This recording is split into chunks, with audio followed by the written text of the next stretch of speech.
Hi friends, இனி நம்ம run hide ஃபைட்டுங்கிற ஒரு ஆக்ஷன் த்ரில்லர் மூவியை தான் பார்க்க போகிறோம். படத்தோட ஆரம்பத்திலேயே ஜோயி அவங்களோட அப்பா டாட் ரெண்டு பேருமே சேர்ந்து ஏதோ ஒரு மான் வேட்டைக்காக வந்திருக்காங்க. ஆனால் அதில் டாட் ஒரு மானை இப்போ சுட்டுறாரு. அது வழியில் இப்போ தரையில் துடிச்சுக்கிட்டு இருக்கு. இன்னும் கொஞ்ச நேரத்தில் செத்துடும் அப்படிங்கிறாரு. ஆனால் ஜோயிக்கு இந்த மாதிரி அது வழியில் துடிச்சு சாகிறதுக்கு பதிலாக அதை ஒரேடியாக கொண்டுடலாம் அப்படின்னு ஒரு கல் எடுத்துட்டு வந்து அதோட தலையிலேயே போட்டு கொண்டுடுறாங்க. அது மாதிரி ஜோயோட பிஹேவியர் வர வர கொஞ்சம் வித்தியாசமாக மாறிக்கிட்டு இருக்கு. ஏன் அப்படின்னா ஜோயோட அம்மா கேன்சரில் இறந்துட்டாங்க. அப்படியே அடுத்த நாள் காலைல ஆகுது. பிரேக்ஃபாஸ்ட் சாப்பிட்டுட்டு இருக்கும் போது பார்த்தா பக்கத்துல ஜோயோட அம்மா நிக்கிறாங்க. ஆனா உண்மையிலே இந்த ஒரு இடத்துல இல்ல. ஆனா ஜோய்க்கு வந்துட்டு எப்போதுமே ஹாலுசினேஷன் மாதிரி அவங்களோட அம்மா பக்கத்துல இருக்கா மாதிரியே தெரியும். இது ஜோய்க்கே தெரியும் அது உண்மை இல்ல அப்படின்னு. இருந்தாலுமே இந்த விஷயத்த அவங்க வெளியில உள்ள யாருக்கிட்டையுமே சொல்லல. இப்ப லூயிஸ்ங்கிற ஜோயோட ஃப்ரெண்ட் இந்த பக்கம் இவங்களை அழைச்சிட்டு போறதுக்காக வந்திருக்கான் ஸ்கூலுக்கு. இப்ப ரெண்டு பேரும் கார்ல போயிட்டு இருக்கும் போது பார்த்தா பின்னாடி ஏதோ ஒரு வண்டி இப்ப ஹாரன் அடிச்சுட்டு வந்துகிட்டே இருக்கு. அதே மாதிரி இந்த வண்டிக்கு இந்த பக்கம் வழி விடுறாங்க. அப்ப திடீர்னு கார் இந்த பக்கம் ஸ்டக் ஆகி நின்றுடுது. பக்கத்திலேயே கிறிஸ் அப்படிங்கிற ஒருத்தவன் எதையும் வந்துட்டு அந்த பக்கம் தரையில புதைச்சுக்கிட்டு இருக்கான். இதை பார்த்த ஜோயும் அவன் என்ன பண்றான் அப்படின்னு கேட்கும்போது லூயிஸும் அவனை பத்தி உனக்கு தெரியாதா, அவனே ஒரு வித்தியாசமான ஆளு, அவன் ஏதாவது லூசு மாதிரி பண்ணிருப்பான், அதெல்லாம் கண்டுக்காத அப்படின்னு சொல்லிட்டு ரெண்டு பேரும் இப்போ ஸ்கூலுக்கு வந்துடுறாங்க. ஸ்கூல்ல பார்த்தா ஏதோ நிறைய பசங்க எல்லாமே செட் பண்ணிக்கிட்டு இருக்காங்க. எதுக்காக அப்படின்னா இன்னைக்கு தான் சீனியர்ஸ் எல்லாமே கடைசியா அந்த ஒரு ஸ்கூலை விட்டு வெளியில போக போறாங்க. அதனால வந்துட்டு டீச்சர்ஸை பிராங்க் பண்றதுக்காக நிறைய விஷயங்களை செட் பண்ணிட்டு இருக்காங்க. அப்ப ஜோயோட கெமிஸ்ட்ரி டீச்சர் ஜேன் அப்படிங்கிறவங்களும் உன்னோட அம்மா இறந்ததுக்கு அப்புறம் நீ நடந்துக்கிறதே ரொம்ப வித்தியாசமா இருக்கு அப்படின்னு சொல்லி பேசிக்கிட்டு இருக்காங்க.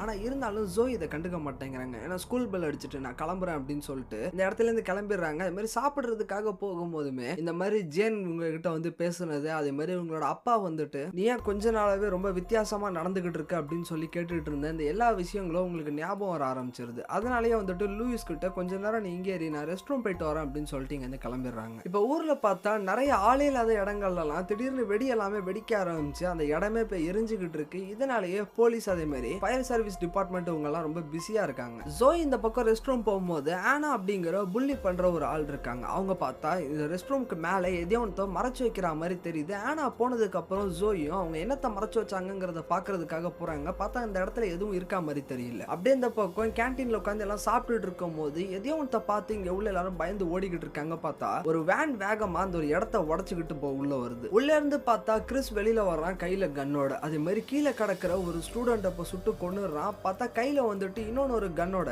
ஆனா உள்ள வர்றாங்க. ஆனா யாரு அப்படின்னா கிறிஸோட தங்கச்சி தான். அதே மாதிரி கிப் அப்படிங்கிற ஒருத்தன் வர்றான். ஆனா அவன் புள்ளிலாம் பண்ண மாட்டான். இவனை வச்சுதான் எல்லாருமே புள்ளி பண்ணுவாங்க. அதே மாதிரி இந்த டீமோட ஹெட்டான ட்ரிஸ்டன் அப்படிங்கிற ஒருத்தவனும் வெளில வரான். இவங்க மூணு பேருமே ஸ்கூல்ல இந்த மாதிரி பண்ண போறோம் அப்படிங்கறது தெரிஞ்சுதான் வந்துட்டு போலீஸ் வந்துடக்கூடாது அப்படின்னா அவங்களை டிஸ்ட்ராக்ட் பண்றதுக்காக நிறைய பாம்ஸ் எல்லாத்தையும் வெளியில செட் பண்ணிக்கிட்டு இருந்திருக்காங்க. இப்ப ஜோயி ரெஸ்ட் ரூம்ல இருந்து வெளியில வரலாம் அப்படின்னு கதவை திறக்க வரும்போது அதுக்குள்ளேயே ஒரு ஸ்டூடெண்ட் கதவை திறந்துட்டு உள்ள வர்றாங்க. பார்த்தா அவங்களோட உடம்பு ஃபுல்லா ஒரே ரத்தமா வந்துகிட்டு இருக்கு. என்னை காப்பாத்துங்கிற மாதிரி சொல்லி இந்த இடத்துல அப்படியே இப்ப கீழே விழுந்து இறந்துடுறாங்க. இதை பார்த்து ஜோயி பயந்து போய் பொறுமையா கதவு கிட்ட போறாங்க. அதே மாதிரி அந்த பக்கத்துல இருந்து யார் என்ன பேசுறாங்கிறத கேட்கும் போது பார்த்தா அந்த ட்ரிஸ்டன் அப்படிங்கிற இந்த கேங்கோட லீடர் இருக்கான. அவன் என்ன சொல்றான்னா நாங்க சொல்றதை நீங்க கேட்டு நடந்துக்கணும். இங்க உள்ள யாருமே ஹாஸ்டேஜ் கிடையாது. நாங்க சொல்றதை கேட்டு நடந்துக்கிட்டீங்கன்னா நீங்க உயிரோட இருக்கலாங்கிற மாதிரி சொல்றான். ஆனா கிறிஸ வந்துட்டு ஒருத்தவன் புள்ளி பண்ணிட்டே இருப்பான். அவன் எதிரில தான் இருக்கான். இதை பார்த்த உடனே கிறிஸ் கடுப்பாகி கன் எடுத்து இப்ப ஷூட் பண்ணிடுறான். இதை பார்த்த உடனே ட்ரிஸ்டனுமே இந்த ரூல்ஸ் அவங்களுக்கு மட்டும் கிடையாது, என் கூட இருக்கிற உனக்கும் தான். நான் சொன்னா மட்டும்தான் இந்த கன்னை யூஸ் பண்ணணுங்கிற மாதிரி சொல்றான். அதே மாதிரி யார் யாரெல்லாம் வந்துட்டு இந்த ரூம் விட்டு வெளியில இருக்காங்களோ அவங்க எல்லாருமே நீங்க போய் அழைச்சிட்டு வாங்க அப்படின்னு சொல்லும் போது கிப்புமே வந்துட்டு ரெஸ்ட் ரூம்ல யாராவது இருக்காங்களாங்கிறது செக் பண்றதுக்காக போறான். ஆனா அப்பன்னு பார்த்து ஜோயுமே மேல இருக்கிற அந்த ஒரு வெண்ட் வழியா இங்க போய் ஒளிஞ்சுக்கலாம் அப்படின்னு சொல்லி இப்போ உள்ள ஏறிடுறாங்க. இப்ப இந்த ரூம்ல இருக்கிற ஒரு பொண்ணு கிட்ட ட்ரிஸ்டன்மே உன்னோட போன் எடுத்து உன்னோட அம்மா கிட்ட கடைசியா பேசிடு, ஏன்னா நீ வெளியில போவியா இல்ல போமாட்டியாங்கிறது யாருக்கும் தெரியாதுங்கிற மாதிரி சொல்லும் போது இந்த பொண்ணுமே போன் எடுத்து அவங்க அம்மா கிட்ட பேசிட்டு அதே மாதிரி நடந்த விஷயங்கள் எல்லாமே சொன்னதுக்கு அப்புறம் அந்த அம்மாவும் இப்ப போலீஸ்க்கு கால் பண்ணிடுறாங்க. ஆனா ட்ரிஸ்டனுக்கு தெரியும் எப்படியா இருந்தாலும் இந்த விஷயம் போலீஸ்க்கு போயிடும் அப்படின்ட்டு. அதே மாதிரி ட்ரிஸ்டன் இங்க உள்ள எல்லாருக்கிட்டையுமே அதையே சொல்றான், எல்லாரும் அவங்களோட வீட்டுக்கு கால் பண்ணி பேசிருங்க அப்படின்னு. இப்ப மேல உள்ள வெண்ட் வழியா நடந்து போயிட்டு இருக்கும் போது திடீர்னு பார்த்தா அந்த வெண்ட் உடஞ்சு இப்ப ஜோயி கீழே விழுந்துடுறாங்க. இந்த சத்தம் இப்ப கிறிஸ்க்கு கேட்டு வேகமா அந்த ஒரு கிச்சனுக்கு வரான். ஏன்னா அவங்க கிச்சன்ல தான் விழுந்தாங்க. இப்ப ஜோயி ஒளிஞ்சுக்கிட்டு இருக்கும் போது இதே கிச்சன்லயே ஒரு லேடி ஒளிஞ்சுக்கிட்டு இருந்தாங்க. ஆனா கிறிஸ் எப்படியாவது ஜோயை கண்டுபிடிச்சிருவானோ அப்படின்னு சொல்லிட்டு இந்த லேடி முன்னாடி வர்றாங்க. அப்ப கிறிஸ் பார்த்தா இந்த லேடியை சுட்டு கொண்டுறான். இதை பார்த்து ஜோயி இப்ப அழுதுகிட்டு இருக்காங்க. ஆனா இந்த ஸ்கூல்ல உள்ள நிறைய பேருக்கு இங்க இப்படிப்பட்ட ஒரு விஷயம் நடந்துகிட்டு இருக்கிறதே தெரியல. அதே மாதிரி ட்ரிஸ்டன்மே வந்துட்டு இந்த ஸ்கூலோட ரிசப்ஷனிஸ்டுக்கு கால் பண்ணி இந்த மாதிரி ஒரு அட்டாக் நடந்துகிட்டு இருக்கு அப்படின்னு சொல்லும் போது ஆனா அதை அவங்க நம்பவே இல்லை. அதனாலேயே செக்யூரிட்டி அந்த பக்கம் கூப்பிட்டு இந்த இடத்த செக் பண்றதுக்காக அனுப்பி விடுறாங்க. இப்ப ஜோய் யாருக்கும் தெரியாம இங்க உள்ள ஒரு எக்ஸிட் டோர் வழியா இப்ப வெளியில வந்துடுறாங்க. பார்த்தா ஜோயி கூட படிக்கிற சில பசங்க எல்லாம் இந்த இடத்துல இருக்காங்க. அவங்க கிட்ட இந்த விஷயத்த சொல்லும் போது ஆனா அந்த பசங்க யாரும் நம்புற மாதிரி தெரியல. அதே மாதிரி ட்ரிஸ்டன் கூட மாட்டிக்கிட்டு இருக்கிற இந்த ஒரு ஹாஸ்டேஜஸ் எல்லாமே இருக்காங்கல்ல, இவங்க கிட்ட ட்ரிஸ்டனும் உங்களுக்கு எந்த ஒரு பிளாட்ஃபார்ம் தோணுதோ அதுல நீங்க இப்ப லைவ் போடணுங்கிற மாதிரி சொல்றோம். அதே மாதிரி எந்த பிளாட்ஃபார்ம்ல இருந்து இந்த லைவ் கட் பண்ணாலுமே வந்துட்டு ஸ்டூடெண்ட்ஸை நாங்க கொண்டுடுவோங்கிற மாதிரி சொல்லிட்டு இருக்கோம். அப்ப இதே இடத்துக்கு செக்யூரிட்டி பிரின்சிபால் 2 பேரும் வந்துடுறாங்க. பிரின்சிபால் இந்த பக்கம் பயந்துகிட்டு இருக்காரு. எதுக்காக அப்படின்னா ட்ரிஸ்டனை ஒரு வாரத்துக்கு முன்னாடி அவரோட ஆபீஸ்ல வந்து மீட் பண்ண சொன்னாரு. ஏன்னா இவனோட கிரேட்ஸ்ல அவன் ரொம்ப கம்மியாகிக்கிட்டே இருக்கான், அதே மாதிரி இவனோட பிஹேவியரும் சரியில்லை அப்படின்னு. ஆனா இதனால ட்ரிஸ்டன் இந்த ஒரு விஷயத்த செய்யவே இல்லை. இவனை வந்துட்டு நிறைய பேர் புள்ளி பண்ணியிருக்காங்க. அது எல்லாத்துக்குமே ரிவெஞ்ச் எடுக்கணுங்கிறதுக்காக தான் இந்த மாதிரி இவன் பண்ணியிருக்கான். அதே மாதிரி எதிரில் உள்ள பிரின்சிபாலே இந்த பக்கம் சுட்டு கொண்டுறான். இதை பார்த்த உடனே இந்த ஒரு செக்யூரிட்டி கார்டு பயந்துறாரு. இருந்தாலும் இவரை மட்டும் இந்த ரூமை விட்டு வெளியில போக சொல்றான். அதே மாதிரி யாருக்கு வியூஸ் ரொம்ப அதிகமா போகுதுங்கிற மாதிரி கேட்கும்போது லூயிஸ்க்கு தான் அந்த பக்கம் அதிகமா போயிட்டு இருக்கு. அதனால இவனையே வந்துட்டு ஒரு பிரைமரி கேமராமேனா இப்ப எடுத்துக்கிறான். இப்ப ஜோயி பார்த்தா நிறைய கிளாஸ் ரூம்குள்ளெல்லாம் போயிட்டு இந்த மாதிரி நடக்கிற விஷயத்த சொல்லி நிறைய பேரை வெளியில போக சொல்றாங்க. அதே மாதிரி இன்னும் சில கிளாஸ் ரூம்க்குலாம் போய் சொல்லும் போது ஆனா நிறைய பேர் இதை நம்ப மாட்டேங்கிறாங்க. இது ஒரு பிராங்க் அப்படிங்கிற மாதிரி நினைச்சுக்கிட்டு இருக்காங்க. இதனால ஜோயி ஸ்கூல்ல உள்ள எல்லாருமே காப்பாற்றணும் அப்படின்னு அந்த ஒரு ஃபயர் அலார்ம் இருக்குல்ல, அதை அந்த பக்கம் ஆன் பண்றாங்க. ஆனா அந்த பக்கம் ஆனாவும் இந்த எலக்ட்ரிக்கல் ரூம்குள்ள போயிட்டு இங்க உள்ள ஒரு லேடியை கொன்னுட்டு அது எல்லாத்தையும் இந்த பக்கம் ஆஃப் பண்ணிடுறாங்க. இதனாலேயே கிளாஸை விட்டு பாதியில போன ஸ்டூடெண்ட்ஸ் எல்லாமே அலார்ம் ஆஃப் ஆகிட்டுங்கிற மாதிரி சொல்லிட்டு திரும்ப கிளாஸ்க்குள்ள வந்துடுறாங்க. ஆனா உண்மையிலேயே இங்க அட்டாக் நடக்குதாங்கிறத பாக்குறதுக்காக ஒரு பேட்ச் போலீஸ் மட்டும் இந்த ஒரு இடத்துக்கு வராங்க. அப்படி அவங்க உள்ள வரும்போதே பார்த்தா இங்க அங்கங்க மறைச்சு வச்சிருந்த அந்த பாம் எல்லாம் வெடிக்க ஆரம்பிச்சு அந்த போலீஸ் எல்லாம் இறந்துடுறாங்க. கூட பார்த்தா ஜோயும் இருந்தாங்க. ஜோய்க்கும் கொஞ்சம் அடிபட்டுருது. அதே மாதிரி ட்ரிஸ்டனும் இங்க உள்ள அந்த ஒரு லைவ் மூலியமா நாங்க பண்ணிட்டு இருக்கிற இந்த ஒரு விஷயத்த நேஷனல் டெலிவிஷன்ல எல்லாம் வந்துட்டு போடணுங்கிற மாதிரி சொல்லிட்டு இருக்கான். இப்ப ஜோயி வந்துட்டு அவங்களோட அம்மா கிட்ட பேச ஆரம்பிக்கிறாங்க அந்த ஒரு ஹாலுசினேஷன்ல. அப்ப இதே இடத்துக்கு பார்த்தா ஆனா வர்றதை பார்த்த உடனே டக்குன்னு ஜோயி இப்ப இறந்து போன மாதிரி நடிக்கிறாங்க. ஆனா அதை ஆனா பாத்துடுறாங்க. இப்ப கண்ணால ஷூட் பண்ணும்போது இது உங்களோட கால்ல பட்டுறது. இருந்தாலுமே ஜோய் இங்க இருந்து தப்பிச்சு ஒரு ரூம்குள்ள போறாங்க. அந்த ரூம் ஃபுல்லா ஒரே பலூனா இருக்கு. அதுக்குள்ள இப்ப ஒளிஞ்சுக்கிட்டு இருக்காங்க. ஆனாவும் ஜோய் எங்க இருக்காங்க தேடிக்கிட்டு இருக்கும் போது திடீர்னு சைட்ல இருந்து இந்த பக்கம் ஜோய் குதிச்சு அந்த கன்னப்ப வாங்கி ஆனாவை சுட்டு கொண்டுறாங்க. இந்த பக்கம் போலீஸ்க்கு பார்த்தா விஷயம் எல்லாமே தெரிய வருது. அதே மாதிரி ட்ரிஸ்டன் தான் இந்த வேலையெல்லாம் பண்ணிருக்கணும் அப்படிங்கிறாங்க. எதுக்காகனா ட்ரிஸ்டனோட வீட்ல இருந்து யாரும் வெளியில வர்ற மாதிரி தெரியல. அதனால ஒரு போலீஸ் உள்ள போய் செக் பண்ணி பார்க்கும்போது ட்ரிஸ்டனோட ஃபேமிலி இறந்து கிடக்குது. அதுவும் இறந்து போய்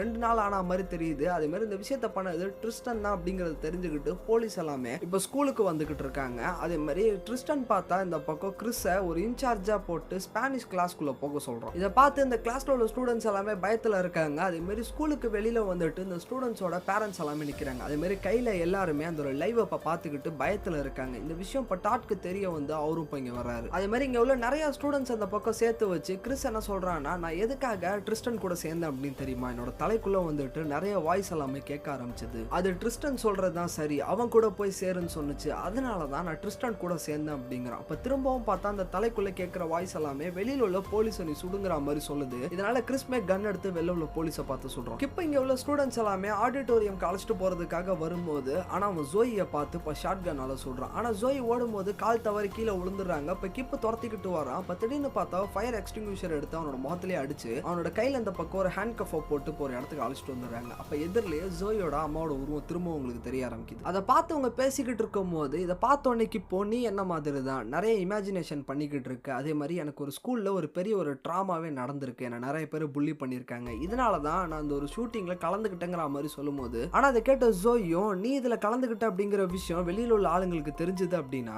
எல்லாராலையும் புள்ளி பண்ணப்படுற கிப்புமே வந்துட்டு இந்த ஒரு ஷூட்டிங்ல கலந்துகிட்டு இருக்கான் அப்படிங்கிற விஷயம் தான் வெளியில நிறைய பேர் பேசுவாங்க. அதே மாதிரி உன்னை எப்படிலாம் புள்ளி பண்ணாங்கிறதும் வெளியில பரவ ஆரம்பிக்கும். நீ இதை இன்னும் பெருசா தான் ஆக்கிக்கிட்டு இருக்காங்கிற மாதிரி உங்க சொல்லிட்டு கிளம்பிடுறாங்க. அதே மாதிரி கிப்போட அந்த ஒரு கன் இருக்குல்ல அதை எடுத்துட்டு வரும்போது வெளியில பார்த்தா சில டீச்சர் ஸ்டூடெண்ட்ஸ் எல்லாம் தப்பிக்க பாக்குறாங்க. ஆனா ஜோயி கையில உள்ள கன்னை பார்த்த உடனே இவங்களும் அந்த ஒரு ஷூட்டருங்கிற மாதிரி சொல்லி பயந்துடுறாங்க. ஆனா ஜோயும் எல்லாத்தையும் இந்த பக்கம் எக்ஸ்பிளைன் பண்ணி இவங்களை இந்த பக்கம் வெளியில தப்பிக்க வைக்கிறதுக்காக ஹெல்ப் பண்றாங்க. அதே மாதிரி தப்பிச்ச ஒரு ஸ்டூடெண்ட்மே வந்துட்டு டாட பாக்குறான். டாட் கிட்ட உங்களோட பொண்ணு தான் எங்க எல்லாருமே காப்பாத்துறாங்க. அதே மாதிரி உங்களோட பொண்ணு இன்னும் ஸ்கூலுக்குள்ள இருந்து நிறைய பேரை காப்பாத்துறதுக்காக போயிருக்காங்கிற மாதிரி சொல்றோம். ட்ரிஸ்டன்மே வெளியில நிறைய பேர் போறதை பாத்துறான். அதே மாதிரி இங்க உள்ள எல்லாருமே யாரோ ஒருத்தவங்க காப்பாத்துறாங்கிறத தெரிஞ்சுக்கிட்டு ஆனாக்கு இந்த பக்கம் கால் பண்ணும்போது ஆனா அந்த காலப்ப ஜோயை அட்டன் பண்ணி நான் ஆனாவை கொன்னுட்டேங்கிற மாதிரி சொல்றாங்க. இதை கேட்ட உடனே ட்ரிஸ்டனுக்கு கடுப்பாக்கி கன் எடுத்து ஒரு பொண்ணை பார்த்து இப்போ சுட்டுறான். அதே மாதிரி நீ 5 நிமிஷத்துக்குள்ள இந்த இடத்துக்கு வரல அப்படின்னா இந்த கேஃபிடேரியால உள்ள ஒருத்தவங்களையுமே நான் சுட்டு கொன்னுடுவேங்கிற மாதிரி சொல்லி மிரட்டுறான். இந்த விஷயம் வந்துட்டு லைவ்ல போயிட்டு இருக்குல்ல இதை டாட்மே பாத்துறாரு. அதனாலே வந்துட்டு அவர் ஹண்டிங்காக ஒரு பெரிய ரைஃபிள் வச்சிருப்பாருல அதை அந்த பக்கம் எடுத்துக்கிறாரு. இப்ப நேரா ஜோய் கிப் கிட்ட போயிட்டு நான் சொன்ன எல்லா விஷயத்தையும் நீ யோசிச்சு பாத்தியா? இப்போதைக்கு நீ எனக்கு ஹெல்ப் பண்ணீங்க உள்ள எல்லாருமே ஹெல்ப் பண்ணனா உன்னை ஒரு ஹீரோ மாதிரி வெளியில பேசுவாங்க அப்படின்னு சொல்லும் போது கிப்மே சரி அப்படின்னு சொல்லி ஒரு ஷார்ட் கன்னை வாங்கி வாங்கிக்கிறான். அது மாதிரி ஜோயுமே வந்துட்டு அந்த ஒரு கேஃபிடேரியாக்கு உள்ள போறாங்க.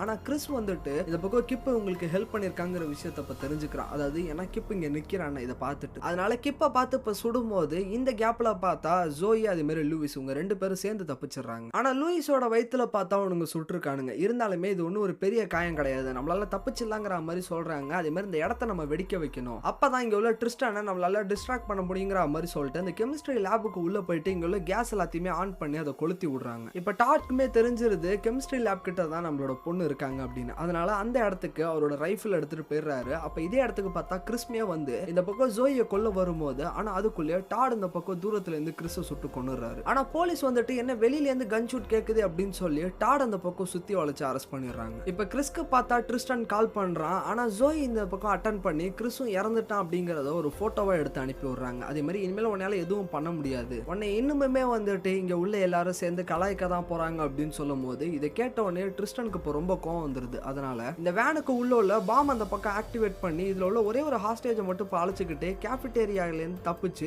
ரூஃப் டாப்புக்கு போயிடலாங்கிற மாதிரி பிளான் பண்றான். ஆனா ஜோய் இந்த பக்கம் வந்து பார்க்கும்போது வேன்ல உள்ள பாம் இன்னும் 44 செகண்ட்ல வெடிச்சிடுங்கிற மாதிரி சொல்லி போட்டிருக்கு. இதனாலேயே இந்த வேனை எப்படி அந்த பக்கம் ரிவர்ஸ் எடுத்து வெளியில வச்சிடறாங்க. இதனால பாம் அந்த பக்கம் வெளில வெடிச்சிருது. ஸ்கூல்ல உள்ள யாருக்கும் எதுவும் ஆகல. அதே மாதிரி போலீஸ் திடீர்னு பார்த்தா உள்ள வந்து இப்ப இவங்களோட கையை கட்டுறாங்க. அதே மாதிரி ஜோயை சேஃபா அந்த பக்கம் வெளியில அழைச்சிட்டு போனதுக்கு அப்புறம் ஒரு போலீஸ்மே உன்னால நிறைய ஸ்டூடெண்ட்ஸை வந்துட்டு காப்பாற்ற முடிஞ்சிருக்குங்கிற மாதிரி சொல்லி பேசுறாரு. அதே மாதிரி கையில உள்ள ஒரு கட்டையை இந்த பக்கம் எடுத்துறாரு. அதே மாதிரி ஜோய் பார்த்தா அவங்களோட அப்பாவை பார்க்கறதுக்காக போறாங்க. ஆனா அவரோட அப்பா வந்துட்டு போலீஸ் அரெஸ்ட் பண்ணி வச்சிருக்காங்க ஒரு ஸ்டூடெண்ட்டை கொன்னதுக்காக. ஆனா கேஸ் எல்லாம் முடிஞ்சு அவர் வெளியில வருவாரா என்ன அப்படின்னு தெரியல. அதே மாதிரி எப்போதுமே அவங்க அம்மா வந்துட்டு உங்களோட மைண்டுக்குள்ளே இருப்பாங்கல்ல, அந்த ஹாலுசினேஷன் ஆகி வந்துகிட்டு இருப்பாங்கல்ல, அந்த விஷயங்கள் இது எல்லாமே இதோட இந்த பக்கம் போயிடுது. அதே மாதிரி ட்ரிஸ்டன் ரூஃப் டாப்புக்கு போகும்போது அங்க உள்ள ஒரு எக்ஸ்ப்ளோசிவ்ல தெரியாதனமா அவனே கால் வச்சு வெடிச்சிட்டான் அப்படிங்கிற விஷயத்தையும் இந்த பக்கம் ஜோய் கிட்ட சொல்றாங்க. இப்போ இதோட இந்த ஒரு படத்தை முடிக்கிறாங்க. இந்த வீடியோ பிடிச்சிருந்தா லைக் பண்ணுங்க, ஷேர் பண்ணுங்க, நம்ம சேனலை மறக்காம சப்ஸ்கிரைப் பண்ணுங்க.